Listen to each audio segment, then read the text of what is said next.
Here we will see default page setting in ASP.NET. There are two different ways for setting the default page in ASP.NET. First, by setting the default page in web.config file, and second is by setting it as a startup page in Visual Studio. First we will see set default document in ASP.NET web.config file. When we open a website, a default page will be opened. You can set which page should be opened or which is the default page in your website in web.config file.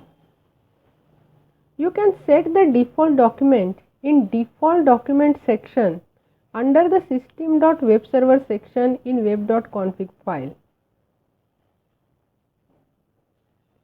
Below example will show how to set the default document in ASP.NET web.config file.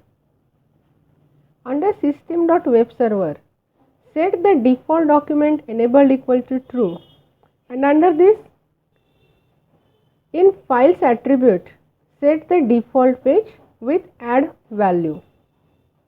Here I have set add value equal to home.aspx. So when we execute the application, the home.aspx file will be displayed.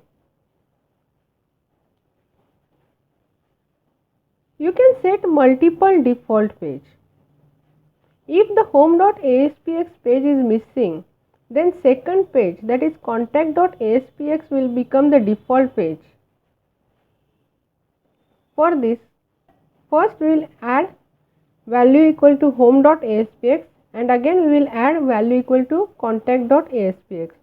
So if the home.aspx is missing, the contact.aspx will be the default page and contents of contact.aspx will be displayed. You can set the default page in Visual Studio.